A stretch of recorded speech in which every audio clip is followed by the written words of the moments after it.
Hello guys, good morning. आप लोग कैसे हैं? मुझे पता है कि आप लोग बहुत अच्छे होंगे।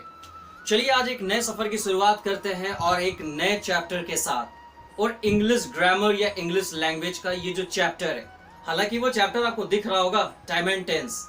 मुझे पता है कि आपने 8th में, 9th में, स्टैंडर्ड 10th में इस चैप्टर से कुछ ना कुछ सीखा होगा, रूबरू हुए होंगे। लेकिन वो सारा कॉन्सेप्ट अब मैं चेंज करने वाला हूं।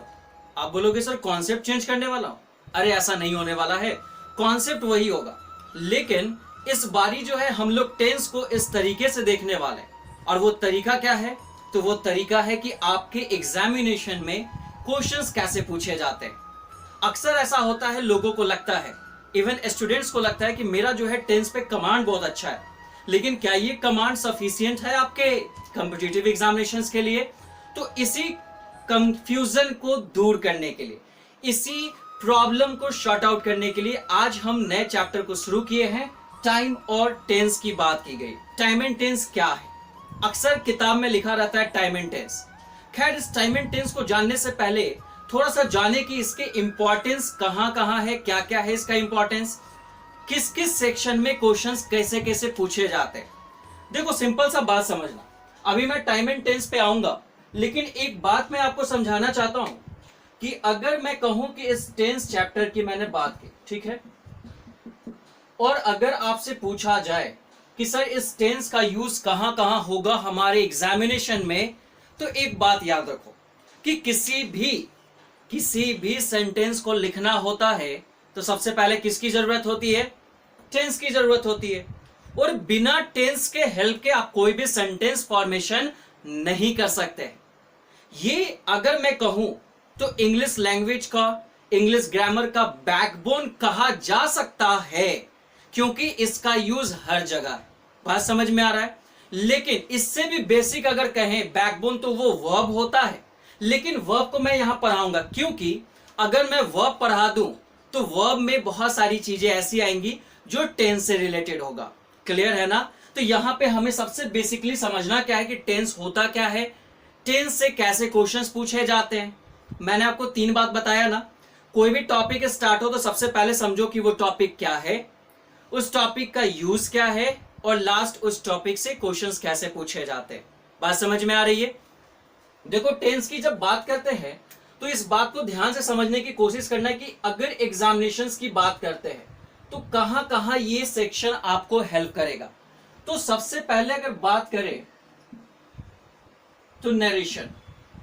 अगर हम नरेशन की बात करते हैं तो एग्जामिनेशन के पॉइंट ऑफ व्यू से आपके मेंस पेपर में इसका बहुत इंपॉर्टेंट रोल है, और पीटी में भी क्वेश्चन पूछा जाता है।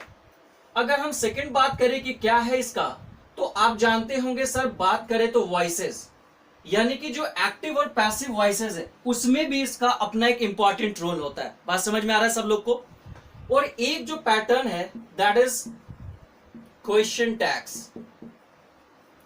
मतलब ये 3 सेक्शन में टेंस का सबसे ज्यादा आपको यूजेस मिलने वाला है आपके एग्जामिनेशन में। बात समझ में आ रहा है ना? और अगर इस टोटल को हम कंबाइंड करने की बात करें तो एक ऐसा जगह है जहां मैंने बात किया क्लोज टेस्ट। क्या मैंने बात किया? Cloze test. यहां भी इसका अपना इंपॉर्टेंस है। और क्लोज टेस्ट के बाद अगर बात करें तो हमने कहा रीडिंग कॉम्प्रिहेंशन। ये जो रीडिंग कॉम्प्रिहेंशन आपको दिख रहा है, यहां भी बहुत ज्यादा टेंस का यूज है। साथ में अगर हम बात करें तो एरर डिटेक्शन की बात करते हैं। एरर डिटेक्शन में भी यहां से पूछा जाता है। अगर हम बात करते हैं सेंटेंस इंप्रूवमेंट में भी इसका यूज है। अगर हम बात करें तो मेरे फ्रेंड्स, अगर मैंने देखा क्या, तो फिलर्स। मतलब आपके पेपर का कोई ऐसा सेक्शन नहीं है जहां पे चीजें नहीं पूछी जाती हैं टेंस से। मतलब कि नरेशन की अगर बात करें और वॉइस की बात करें तो ये सबसे इंपॉर्टेंट सेक्शन है। और साथ में क्लोज टेस्ट की बात करते हैं, रीडिंग कॉम्प्रिहेंशन की बात करते हैं, एरर डिटेक्शन, सेंटेंस इंप्रूवमेंट, जिसको फ्रेज रिप्लेसमेंट भी कहा जाता है, और साथ में फिलर्स में भी ये टेंस आपको बहुत ज्यादा हेल्पफुल होने वाला है। तो आइए आज का हम लोग शुरुआत करते हैं कि क्या है ये टेंस। इस कहानी को समझना है, इस सफर को लेके चलते हैं। क्लियर है? तो चलो देखते हैं कि टेंस में क्या क्या है और समझना है कि किस तरीके से हम इसे आसानी से और साथ में बहुत बेसिक लेवल से मैं लेके चलूंगा। बेसिक लेवल कहने का मतलब एकदम जीरो से, जो बच्चा इंग्लिश ग्रामर का कुछ भी नहीं जानता है उसे भी ये चीजें क्या होंगी, समझ में आएंगी। क्लियर है? तो चलिए देखते क्या है। सबसे पहले अगर मैं पूछूं कि सर आप जब देखते हो टाइम और टेंस, हम लोग पढ़ते हैं बेसिकली टेंस को, लेकिन क्या लिखा रहता है टाइम एंड टेंस? किसी भी किताब में, किसी बुक को आप जब ओपन करते हो तो आप पाते हो कि सर क्या लिखा है, टाइम एंड टेंस। तो अगर मैं पूछूं कि ये टाइम एंड टेंस क्या है तो आपके मन में क्या ख्याल आएगा, टाइम क्या है? तो देखो एक बात समझना, जैसे ही अगर किसी ने कहा कि सर ये टाइम की बात करते हैं तो मेरे बंधु समय, सब लोग जानता है समय। समय सुने है ना, मेरा समय खराब चल रहा है, उसका टाइम अच्छा है, एक ऐसा भी टैग चला अपना टाइम आएगा। तो वही यहां पे टाइम क्या है? तो देखो टाइम की अगर डिफरेंस की बात करें या डेफिनेशन की बात करें तो ये एक ऐसा एस्पेक्ट है जिससे हम एक चीज को दूसरे चीज से रिलेट करते हैं। जब कभी भी आपको अगर किसी भी एक्शन को रिलेट करना है, आपको बताना है अपने लाइफ से रिलेटेड किसी भी चीज को, आपने जो भी किया या हमारे सराउंडिंग्स में जो कुछ भी होता है, मैं अभी पढ़ाता हूं, पढ़ा रहा हूं, पढ़ाया था, लॉकडाउन हुआ था, lockdown first stage second stage हुआ, किसी भी चीज को जब रिलेट करके बताने की बात होगी तो वहां पे हम टाइम का यूज करेंगे। अगर हम डेफिनेशन के तौर पे लिखना चाहें तो हम लिख सकते हैं क्या, मैंने अगर क्या कहा कि टाइम क्या है तो हम लिख सकते हैं it is an aspect of relating something to something. जरा ध्यान से समझने की कोशिश कीजिएगा, क्या लिखा गया, it is an aspect of relating something to something. मतलब ये एक ऐसा पहलू है, मतलब सर ने क्या लिखा कि यहाँ पे एस्पेक्ट लिखा, ये एक ऐसा पहलू है जो चीजों को क्या करता है, रिलेट करता है किसी एक चीज को दूसरे चीज से। ये एसटीएच का मतलब समथिंग है, मैंने शॉर्ट में लिखा, थोड़ा सा इंक कम लग रहा है, मैं इसमें इंक फिल कर लेता हूं। और कायदे से अगर टेंस को समझा जाए तो ये टेंस अपने आप में बहुत ब्रॉड सेक्शन है, हर जगह इसका यूज है, इस चीज को हमें समझ के ही पढ़ना होगा मेरे दोस्तों। तो चलिए देखते हैं क्या है, एक बार डेफिनेशन पे थोड़ा सा समझने की कोशिश करते हैं। It is an aspect of relating something to something, मतलब ये समय एक पहलू है किसी भी चीज को रिलेट करने का दूसरे चीज से। मैं अभी पढ़ा रहा हूं तो कैसे बताऊंगा, मैंने पढ़ाया, कब पढ़ाया, क्या पढ़ाया, इन सब चीज को बताने के लिए जो यूज होता है वो टाइम का यूज होता है। ठीक है, अगर हम टाइम को बात करते हैं तो किसी भी घटना को बताने के लिए, मैंने कहा किसी भी घटना को बताने के लिए हम जो एक पैमाना यूज करते हैं that is known as time. Okay, बात समझ में आ गया सारे लोग को? आगे बढ़ूं? हाँ, तो टाइम तो समझ में आ गया। अच्छा ये टेंस क्या है? तो जहां कहीं भी मेरे बंधु टेंस की बात करें तो याद रखना कि ये टेंस जो होता है ये वर्ब का फॉर्म्स होता है। मतलब ये टेंस दिखाता है, अगर मैं लिखूं इसे, इट शोज द डिफरेंट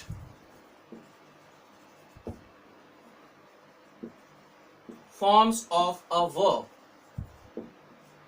यानी किसी भी वर्ब के अलग अलग डिफरेंट फॉर्म्स की बात करते हैं। तो यानी कि किसी भी वर्ब के क्रिया के एक्शन को दिखाने के लिए जो अलग अलग फॉर्म्स आता है उसे हम टेंस कहते हैं।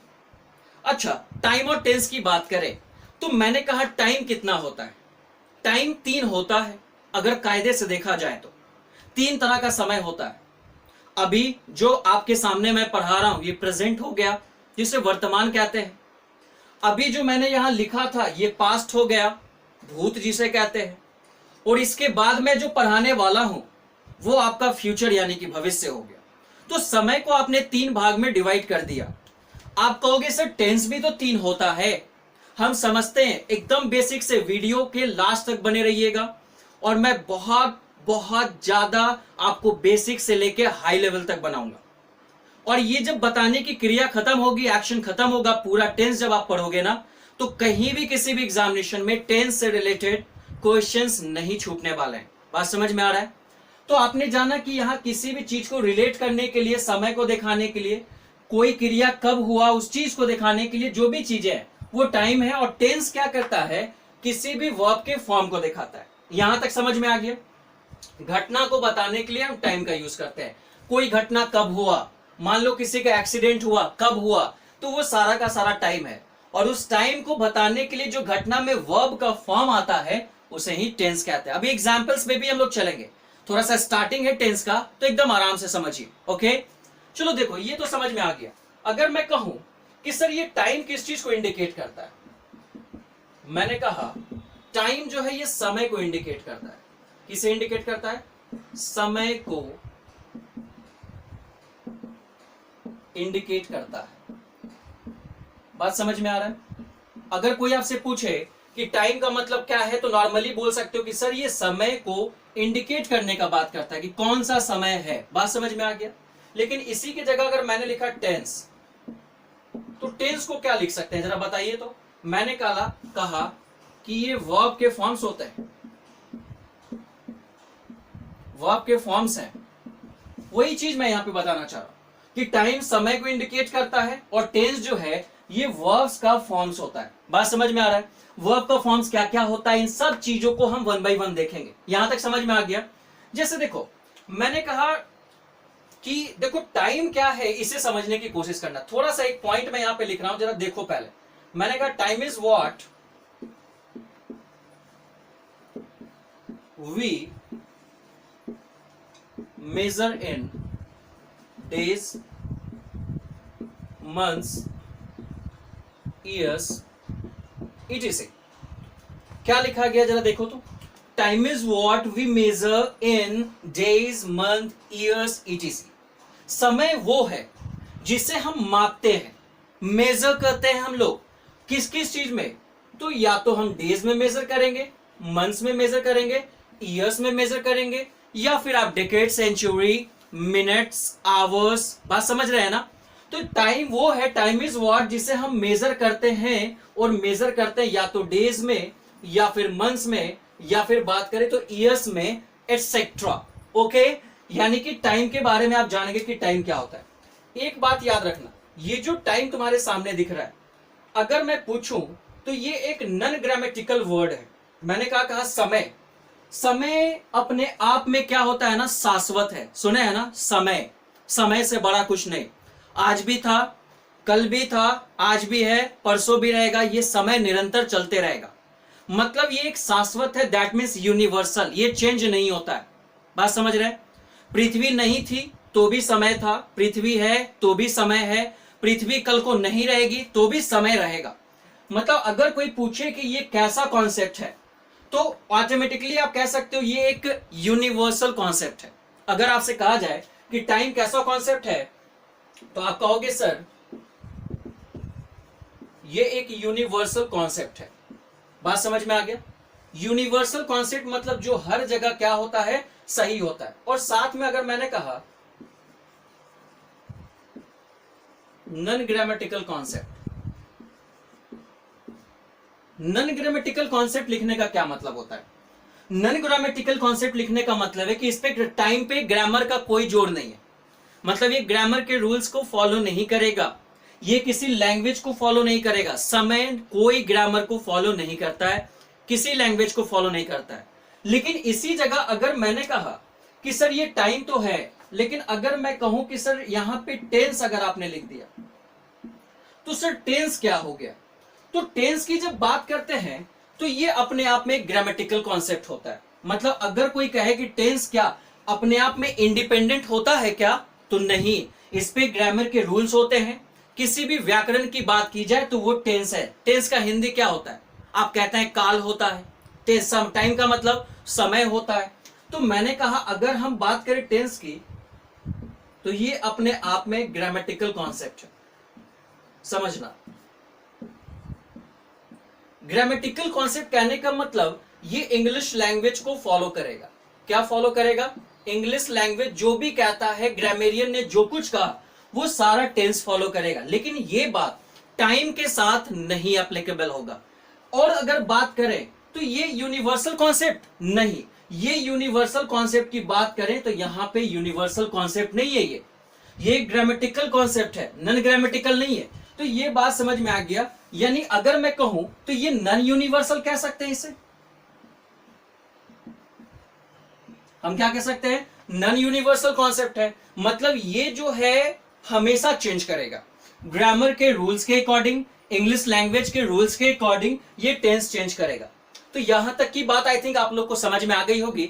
एकदम आराम से हड़बड़ाइएगा नहीं। हो सकता है कुछ लोग को लग रहा होगा कि कितना बेसिक है, मैं आपको बेसिक से हाई लेवल लेके चलूंगा। इस बात को याद रखेंगे, बेसिक होगा, मॉडरेट होगा, हाई लेवल चलेंगे। चाहे आप एलडीसी करो, बैंक करो, कैट करो, किसी भी एग्जामिनेशन में टेंस से रिलेटेड क्वेश्चंस नहीं छूटने वाले। तो यहां तक समझ में आ गया। तो एक बार मैं थोड़ा सा ब्रीफिंग कर देता हूं। टाइम की जब बात की गई तो it is an aspect of relating something to something. किसी भी घटना को, किसी भी एक्शन को रिलेट करना हो, आप दिखाना चाहते हैं कि ये चीज कब हुआ, तो उसको डिनोट करने के लिए हम टाइम का यूज करते हैं। उसी तरीके से बात करें टेंस, तो टेंस क्या करता है, वर्ब के फॉर्म्स को शो करता है। टाइम समय को इंडिकेट करता है, टेंस वर्ब के फॉर्म्स है। ओके, यहां तक मैंने कहा time is what we measure in days, months, years etcetera. Time जो है वो क्या है जिसे हम मेजर करते हैं, डेज में, मंथ्स में, ईयर्स में, इटीसी में। लेकिन आप टेंस को मेजर नहीं करते हैं, इस बात को समझिएगा। टाइम की बात करें तो ये एक यूनिवर्सल कॉन्सेप्ट है, साथ में नॉन ग्रामेटिकल कॉन्सेप्ट है। ग्रामर का कोई जोर नहीं चलता है। जो यूनिवर्सल है, यूनिवर्सल जैसे गॉड एक यूनिवर्सल बात है, इस पे कोई किसी का जोर नहीं चलता है। सेम बात टाइम के साथ है। जब टेंस की बात की गई तो ये ग्रामेटिकल कॉन्सेप्ट है, क्योंकि इसमें इंग्लिश लैंग्वेज का रूल्स जो भी है, जो भी कंडीशन है, कॉन्सेप्ट्स हैं, वो सारे के सारे ये फॉलो करेंगे। ये इंडिपेंडेंट नहीं है, ये टेंस डिपेंडेंट है इंग्लिश लैंग्वेज पे, ग्रामेटिकल कॉन्सेप्ट पे। और डिपेंडेंट होने के कारण ये नॉन यूनिवर्सल हो गया, मतलब ये अपने आप में यूनिवर्सल नहीं है। बात समझ में आ गया। 5 सेकेंड्स का टाइम है, यू हैव 5 सेकेंड्स, स्क्रीनशॉट ले लीजिए फास्ट, उसके बाद आगे बढ़ते हैं।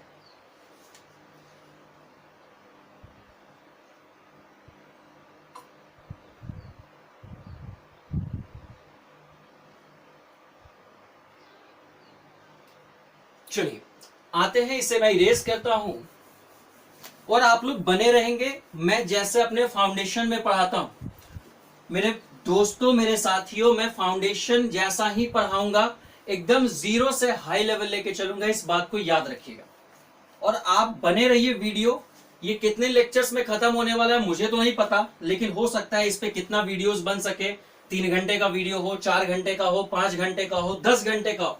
जब तक मैं सेटिस्फाइड नहीं हूंगा कि आपसे क्वेश्चंस बनने लगे, तब तक टेंस नहीं खत्म होने वाला। ओके, चलो आप देखते हैं, आगे बढ़ते हैं और देखते हैं कि क्या है।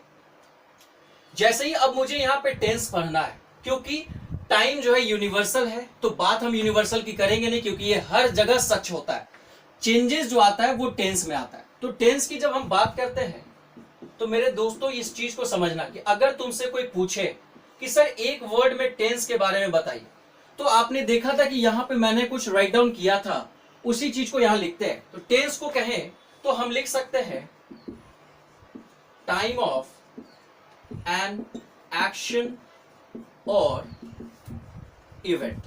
जरा समझना, टेंस की बात करें तो टेंस क्या है, किसी भी एक्शन या इवेंट के होने का जो समय दिखाने का काम करते हैं, वो किसके हेल्प से करते हैं, टेंस के हेल्प से। किसी भी एक्शन या इवेंट को दिखाने का जो काम, कि किस समय वो एक्शन हुआ, वो इवेंट किस समय हुआ, उस टाइम को दिखाने के लिए हमें जिसकी जरूरत पड़ती है वो क्या होता है, टेंस होता है। यहां तक बात समझ में आ गया सारे लोग को ना, बहुत अच्छे। तो अब क्या है, समझते हैं कि बहुत बेसिक से समझते हैं चीजें क्या हो रही है, क्या है। मैं आऊंगा एक क्लास के बाद, हम लोग आएंगे कि एग्जामिनेशन में क्वेश्चंस कहां से आता है, लेकिन उससे पहले मुझे बेसिक्स देना होगा, क्योंकि बहुत ऐसे स्टूडेंट्स हैं ना जिनका बेसिक्स थोड़ा सा पुअर है। वो चाहते हैं पढ़ना, लेकिन हाई फंडा लोग पढ़ा के क्या करेंगे। मैं हाई लेवल में भी ले चलूंगा ना। अगर तुमसे कोई पूछे, इधर देखेंगे सारे लोग, पूछे कि टेंस क्या है, तो आप कहोगे टाइम ऑफ एन एक्शन और इवेंट। किसी भी एक्शन और इवेंट होने का जो टाइम है उसको एक्सप्रेस करने के लिए हम टेंस का यूज करते हैं। चलो देखते हैं, बात समझते हैं कि यहां पे जो टाइम हुआ, तो सर ने बताया कि टाइम बेसिकली अपने आप में 3 तरह का होता है। इस चीज को ध्यान से रखिएगा। मैंने कहा टाइम अपने आप में 3 तरह का होता है। एक क्या कह सकते हैं, पास्ट। यहां पे मैंने क्या लिखा, प्रेजेंट, फ्यूचर। जैसे ही सर ने कहा कि सर ये पास्ट है, प्रेजेंट है, फ्यूचर है, यानी कि आप इस बात को समझ गए कि सर यहां पे जहां भी टाइम की बात करें तो 3 टाइम है हमारे पास। कौन कौन टाइम है समझने की कोशिश करना। एक कौन सा मैंने कहा, पास्ट, एक मैंने क्या कहा, प्रेजेंट, तीसरा मैंने क्या कहा, फ्यूचर। ये समय तो 3 है, लेकिन क्या वाकई में समय 3 होता है? अगर हम समय की बात करें तो बहुत कंफ्यूजन है। मैंने लिख दिया ये समय अभी अपने आप में क्या हो गया, पास्ट हो गया। बात समझ रहे हो ना? मैं जो बोल रहा हूं, सुन रहे हो, ये क्या है, प्रेजेंट है, और जो अब आगे बताऊंगा वो क्या है, फ्यूचर है। तो कायदे से आप जान गए कि सर पास्ट, प्रेजेंट, फ्यूचर की बात करें तो जो कुछ भी आप प्रेजेंट टाइम में, मतलब अभी जिस चीज को एक्सपीरियंस कर रहे हैं, मैंने क्या कहा कि अगर मैं बात करूं कि सर प्रेजेंट क्या है, तो प्रेजेंट वो है जिसे हम क्या करते हैं, हम एक्सपीरियंस कर रहे हैं,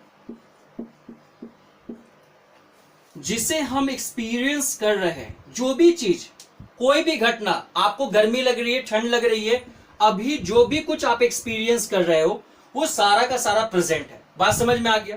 अगर हम बात करें पास्ट की, तो पास्ट क्या होता है इसे समझना। पास्ट को जैसे ही कहते हैं कि सर वो चीजें जिसे आप एक्सपीरियंस कर चुके हैं, आप उसे एक्सपीरियंस कर चुके हैं, वो एक्सपीरियंस्ड है।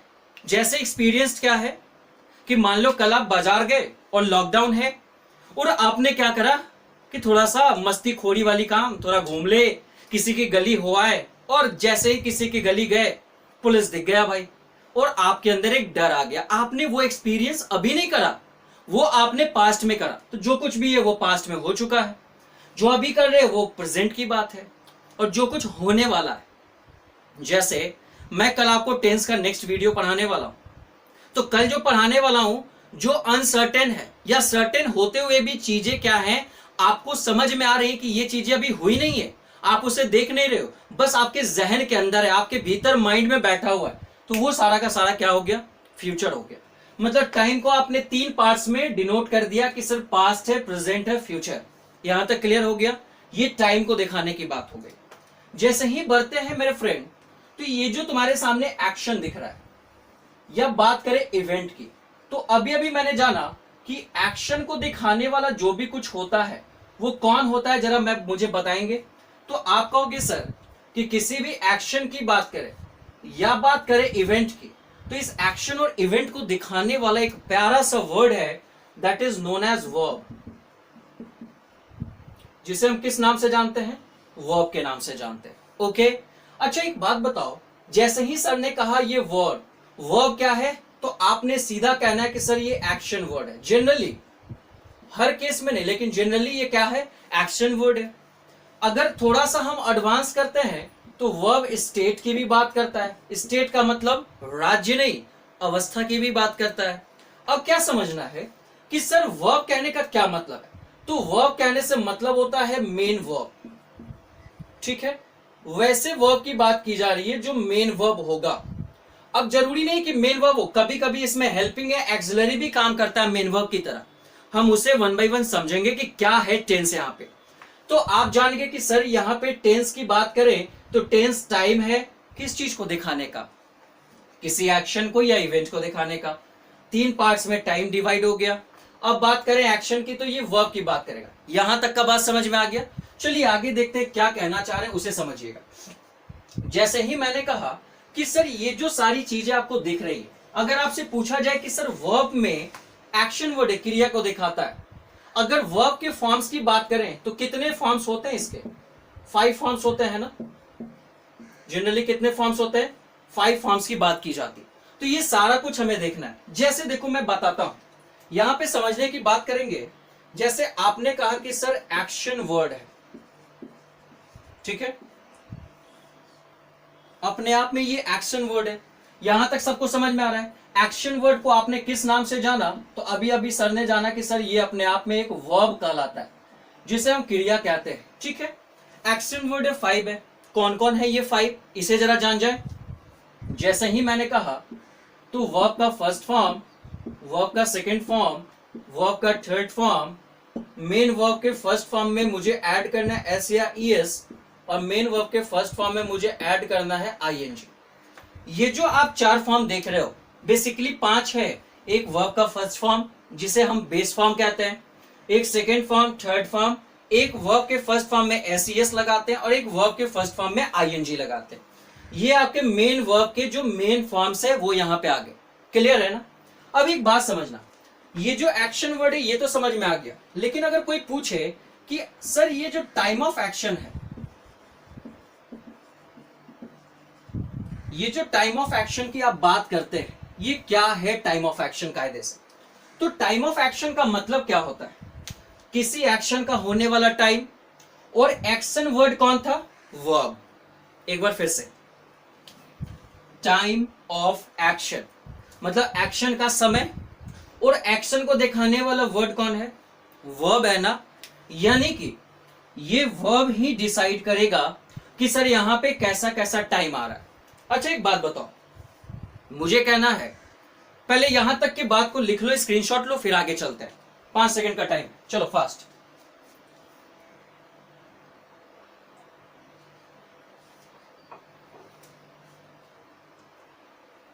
हो गया सारे लोग का? चलो समझते हैं। मैंने कहा जैसे ही टाइम ऑफ एक्शंस की बात करते हैं तो क्या है, कोई एक्शन कब हो रहा है ये कैसे पता चलेगा? कब हुआ, कब होने वाला है, अभी मैं पढ़ा रहा हूं ये कैसे पता चलेगा? वर्ब से पता चलेगा। मैंने पढ़ाया ये भी वर्ब से पता चलेगा। मैं कल पढ़ाऊंगा ये भी वर्ब से पता चलेगा। तो ये जो टाइम ऑफ एक्शन है ना, ये बेसिकली 3 पार्ट्स में डिवाइड किया हुआ है। कौन कौन पार्ट्स है इसे समझना। सबसे पहले अगर हम बात करते हैं तो मेरे साथियों यहां पे देखो, मैंने कहा क्या बटा हुआ है। मैंने कहा इंडिफिनिट। जैसे ही इंडिफिनिट होता है मतलब वैसा एक्शन, डिफिनिट का मतलब निश्चित ना, और इंडिफिनिट का मतलब अनिश्चित, वैसा एक्शन जो अनिश्चित है, मतलब कल भी हुआ, अभी भी होता है, आगे भी होगा, पता नहीं वो एक्शन कब खत्म होने वाला, कोई सर्टेनिटी नहीं है। जैसे बादल सरकार सर इंग्लिश लैंग्वेज पढ़ाते हैं, बादल सरकार सर टीचर्स इंग्लिश लैंग्वेज, आप पढ़ते हो, या सचिन तेंदुलकर क्रिकेट खेलते हैं, विराट कोहली क्रिकेट खेलता है, विराट कोहली प्लेज क्रिकेट, वो कल भी खेलता था, आज भी खेलता है, आगे भी खेलता रहेगा, मतलब कोई डिफिनिट नहीं है कि ये एक्शन कब खत्म होने वाला। तो ऐसे एक्शन को हम इंडिफिनिट कैटेगरी में रखते हैं। बात समझ रहे हो? अच्छा, जो इंडिफिनिट कैटेगरी में है उसे कैसे पहचानेंगे? आपके मन में कुछ आ रहा है ना? Present indefinite, past indefinite, future indefinite, या फिर इसी को हम दूसरे नाम से क्या जानते हैं? सिंपल प्रेजेंट या present simple, simple past, past simple कहते हैं, या फिर सिंपल फ्यूचर, फ्यूचर सिंपल कहते हैं। सारी बात एक है, एक ही इंसान के अलग अलग नाम। तो इंडिफिनिट का मतलब जो अनिश्चित है। क्या है अनिश्चित? कैसे रिकॉग्नाइज करोगे? देखो, पढ़ाने का तरीका कुछ और भी हो सकता है। मैं डायरेक्ट बोलूं कि ये present indefinite, past indefinite, future indefinite, ऐसे नहीं। पहले समझो कि इंडिफिनिट कैसे पहचानोगे। इंडिफिनिट क्या है, समझ गए? जो एक्शन डिफिनिट नहीं होता है, जो निश्चित नहीं है, अनिश्चित है। अब कैसे पहचानेंगे कि कौन सा एक्शन निश्चित है, कौन सा एक्शन अनिश्चित है? उसके लिए कुछ तो होना चाहिए ना। तो देखो, कभी भी अगर कहा जाए कि सर इंडिफिनिट चीजों को पहचानना है तो कैसे पहचानेंगे, तो मैं कुछ समझाने की कोशिश करता हूं कि कैसे पहचानोगे। देखो, कहीं भी वर्ब का जब फर्स्ट फॉर्म रहे, मेन वर्ब का कौन सा फॉर्म रहे? फर्स्ट फॉर्म रहे। अगर मेन वर्ब के फर्स्ट फॉर्म में अगर क्या ऐड रहे? एस या ईएस ऐड रहे। यहां तक समझ में आ रहा है? अच्छा, मैं एक बार लिख देता हूं, उसके बाद देखते चलना। उसके बाद मैंने क्या लिखा? वर्ब का सेकेंड फॉर्म भी रह सकता है। अगर मैंने कहा कि सर इंडिफिनिट बनाना है तो यहां पे हम इज का यूज कर सकते हैं, या फिर एम का, आर का भी यूज कर सकते हैं। सारे अकेले होंगे, अभी किसी के साथ कोई और वर्ब नहीं आ रहा है, जो मैं लिख रहा हूं वो अकेले आ रहा है। इसके बाद अगर हम बात करें, सर V1 हो गया, V1 में एस एस ऐड कर दिया आपने, V2 भी लिख दिया, इज एम आर लिख दिया। अगर हम बात करें वॉज या फिर बात करें वर, ये अपने आप में भी हो जाएगा। मैं सब बताऊंगा कि इंडिफिनिट क्या है। अगर कहीं लिखा रहे हैव, या फिर लिखा रहे हैज, या फिर लिखा रहे हैड मैंने क्या कहा कि सर हैव हो, हैज हो, हैड हो, ये सारे के सारे चीज जब यहां मिलेंगे ना तो ये सारा का सारा इंडिफिनिट दिखाएगा। इसके अलावा भी जानोगे क्या होगा, जैसे ही इसके आगे बढ़ते हैं तो सर यहां पे मैंने लिखा डू, कहीं हो डज, कहीं हो डिड, और इन तीनों के साथ मेन वर्ब का जो है वो फर्स्ट फॉर्म जुड़ा। क्या जुड़ा हो, ऐड हो, डू डज डिड के साथ मेन वर्ब का कौन सा फॉर्म जुड़ा हो, V1 फॉर्म जुड़ा। बात समझ में आ रहा है। तो अभी तक जो भी आपने देखा वो सारा का सारा क्या है, इंडिफिनिट है। बहुत सारा सेक्शन है। जैसे एक और जानो, बहुत ही इंपॉर्टेंट है, जैसे मैंने कहा model plus V1। Model plus V1 का मतलब क्या, shall, will, can, could, may, might, ये सारे जितने भी है, डेयर, नीड, वो सारे के साथ अगर वर्ब बनाए ET से, तो ये सारे के सारे जो हैं इंडिफिनिट को दिखाने वाले। बात समझना, बहुत इंपॉर्टेंट कॉन्सेप्ट दे रहा हूं। क्या मैं कह रहा हूं, अगर तुम्हें कहना है कि इंडिफिनिट कैसे, मैंने क्या बताया कि अगर आप टेंस को पढ़ते हैं और टेंस को पढ़ने से क्या क्या आपका बनने वाला है, तो सबसे पहले याद रखो नैरेशन, बहुत आसान हो जाएगा। अगर हम बात करें कि सर नैरेशन के अलावा, तो आप कहोगे सर वॉइसेस। आगे अगर हम बात करें तो सर टैग। अगर और बात करें तो सर क्लोज टेस्ट, ठीक है। अगर और बात करें तो RC रीडिंग कॉम्प्रिहेंशन। अगर और बात करें तो CE कॉमन एरर। सारे सेक्शन में टेंस का यूज होने वाला है, ठीक है। एक बार समझो कि इंडिफिनिट, अनिश्चित वैसा एक्शन जो इंडिफिनिट हो, उसे कौन से वर्ब से रिकॉग्नाइज करेंगे, V1 में लगा हो SES, वर्ब का सेकेंड फॉर्म इज हो, एम हो, आर हो, वॉज हो, वर हो, हैव, हैज, हैड अकेले होने चाहिए। डू डज डिड के साथ वर्ब का फर्स्ट फॉर्म, मॉडल्स के साथ वर्ब का फर्स्ट फॉर्म। ये जहां भी दिख जाए आप समझ जाना कि सर वहां पे बात किसकी की जा रही है, इंडेफिनिट। अब चाहे तो वो प्रेजेंट का इंडेफिनिट हो, या फिर वो पास्ट का इंडेफिनिट हो, या फिर वो फ्यूचर का इंडेफिनिट हो। बात समझ में आ रहा है ना। इतनी बातों को आप फटाक से स्क्रीनशॉट ले लो, उसके बाद मैं इस पे कुछ क्वेश्चंस दूंगा, 15-20 क्वेश्चंस देखते हैं और समझते हैं कि कैसे कैसे इंडेफिनिट को पहचाना जाता है, ठीक है। Take your time.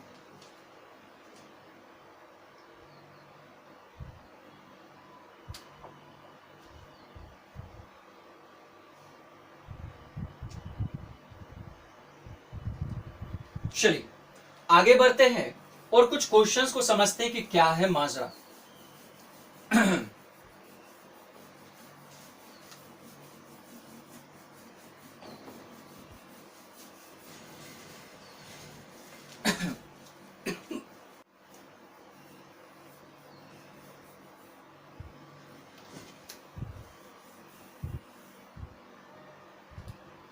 जैसे कुछ कुछ एग्जांपल्स देखते हैं, देखते चलना मेरे साथ। ऐसे लिखते हैं,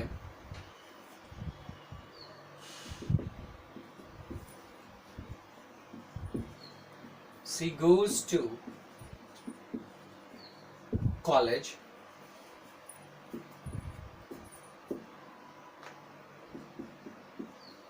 I go to market,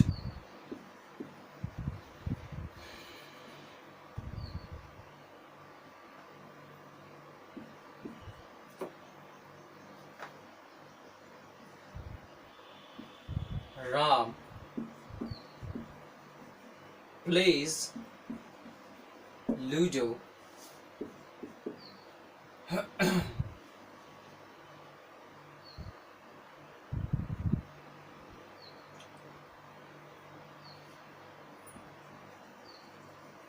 they went to market,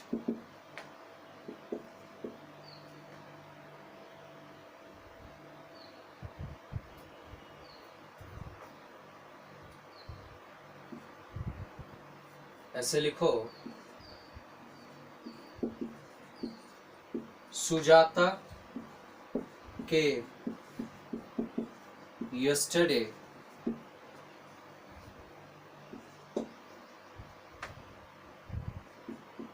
I have a car,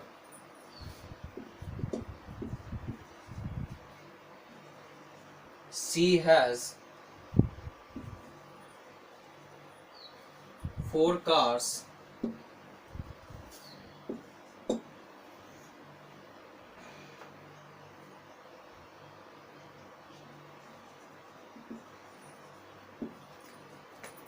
Dheeraj had a car.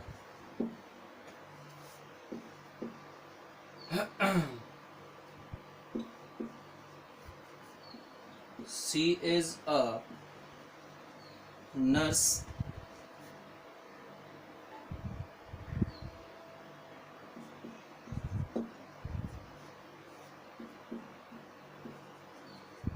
I am a teacher.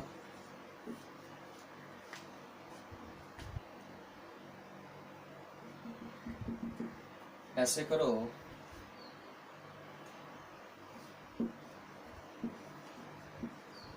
They are doctors. They are doctors.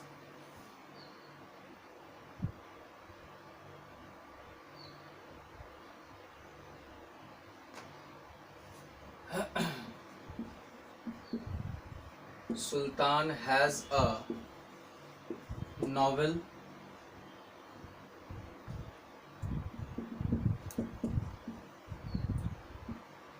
She was sad.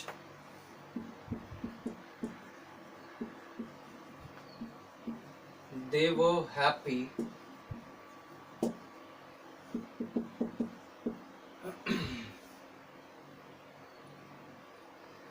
ऐसे लिख सकते हैं. I shall come tomorrow.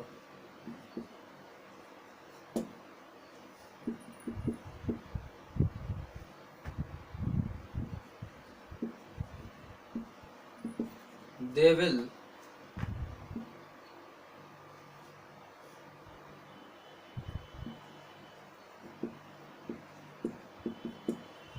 complete this project.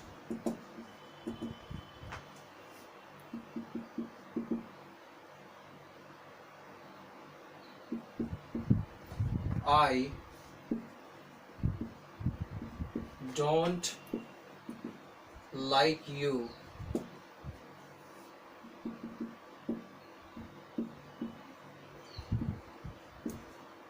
She does not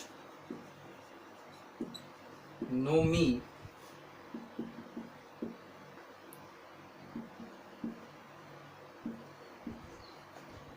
You can do this work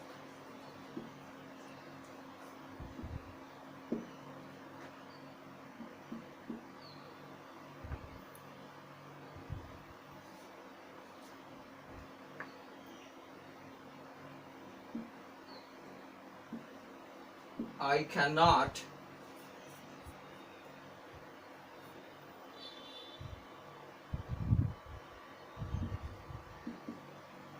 do this work. चलो और sentence को देखते हैं एक बार क्या क्या लिखा हुआ.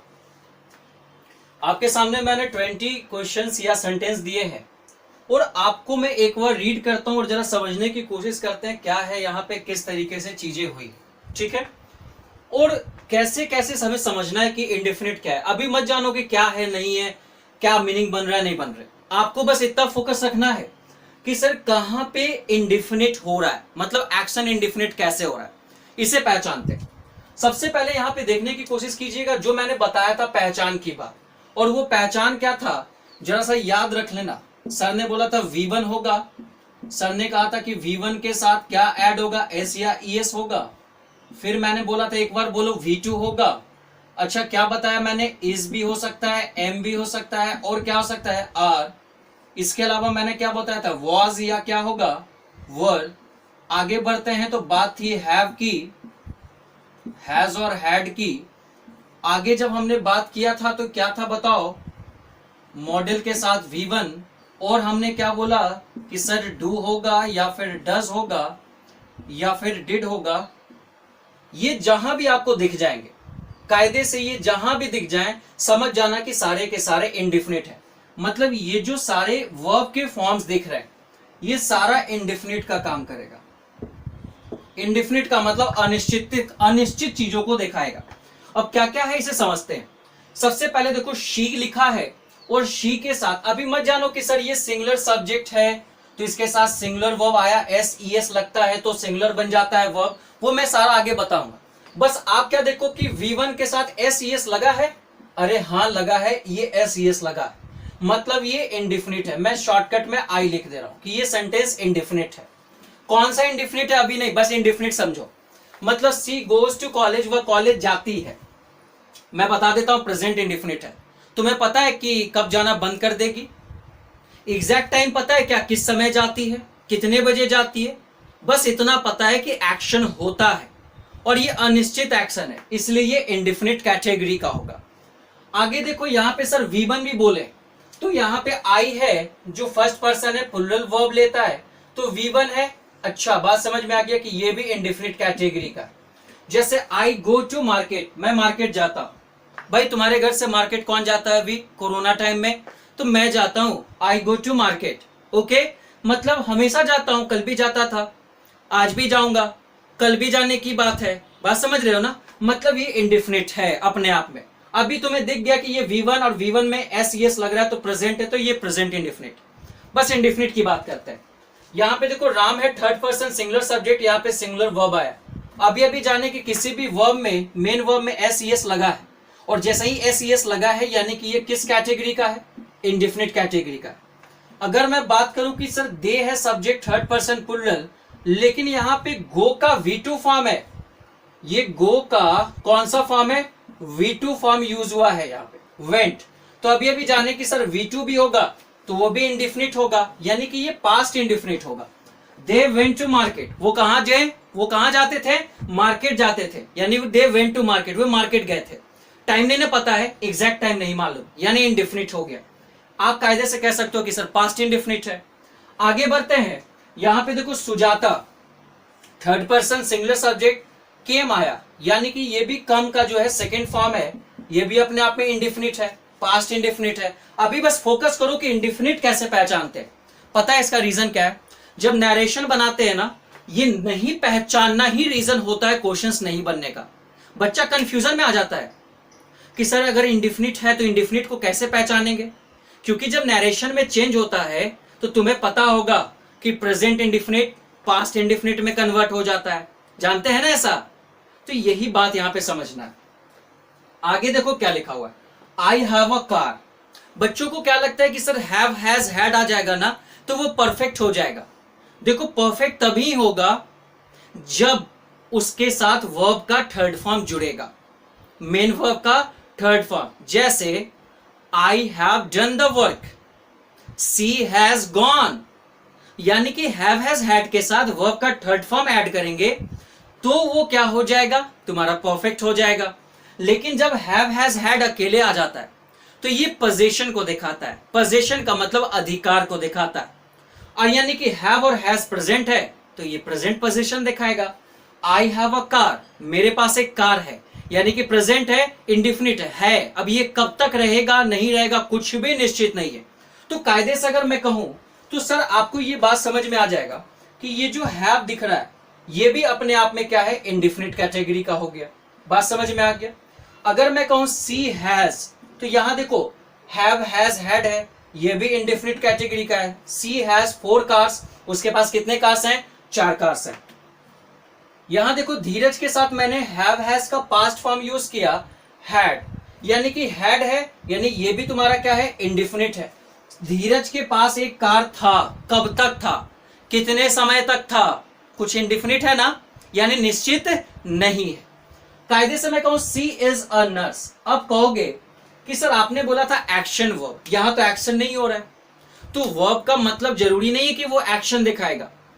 वर्ब का मतलब है वो स्टेट भी दिखा सकता है। स्टेट का मतलब मेंटल स्टेट, फिजिकल स्टेट, आपका ऑक्यूपेशन दिखाएगा, प्रोफेशन दिखाएगा।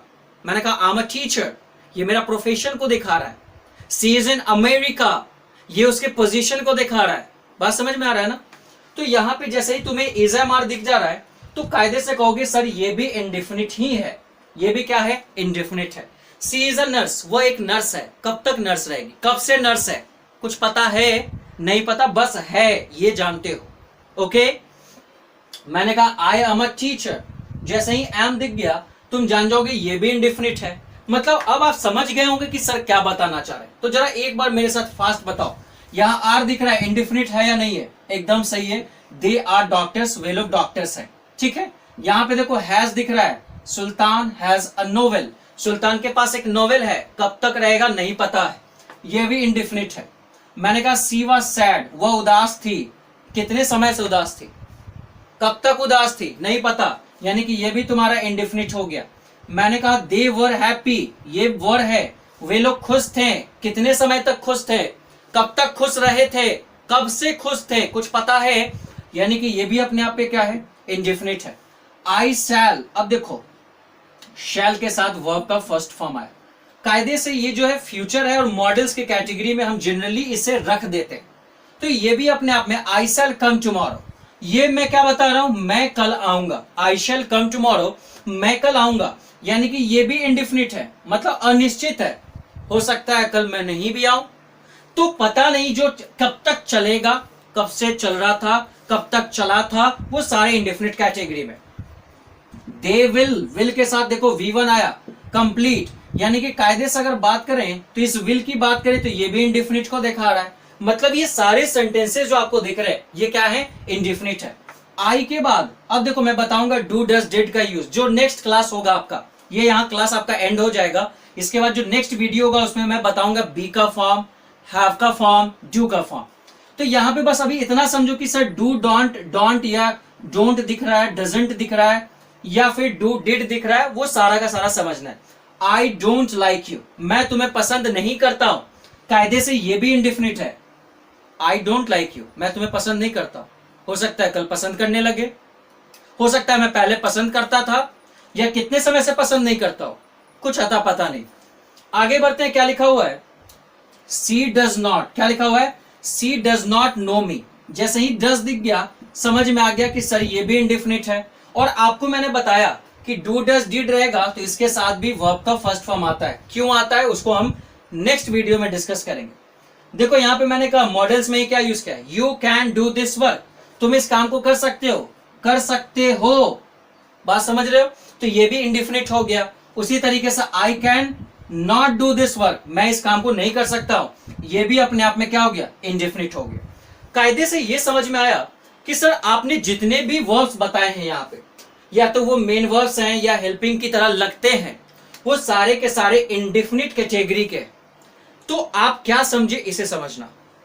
मैंने कहा बहुत सारे एक्शन वर्ब भी हैं जो मेन वर्ब है, और बहुत सारा ऐसा स्टैटिक है जो पोजीशन को दिखा रहा है, प्रोफेशन को दिखा रहा है, ओके। मैंने कहा ये जो स्टेट बता रहे हैं या फिर एक्शन बता रहे हैं, ये एक्शन बताने के लिए मैंने यहाँ पे सबको अलग अलग टेंस में यूज किया, ओके। कोई प्रेजेंट टेंस में है, कोई पास्ट है, और कोई फ्यूचर है, लेकिन सारे के सारे क्या है, इंडिफिनिट है। इसमें से कोई भी एक्शन अभी नहीं चल रहा है। जैसे मैंने कहा आई टीच इंग्लिश लैंग्वेज, मैं इंग्लिश लैंग्वेज पढ़ाता हूं, क्या इसको कहने से ये क्लियर हो रहा है कि मैं अभी पढ़ा रहा हूं, नहीं ना, यही बात हमें समझना है। तो अब ये तो इंडिफिनिट हो गया, इसके बाद बात करेंगे कॉन्टिन्यूअस की, उसके बाद बात करेंगे परफेक्ट की, और उसके बाद बात करेंगे क्या, परफेक्ट कॉन्टिन्यूअस की।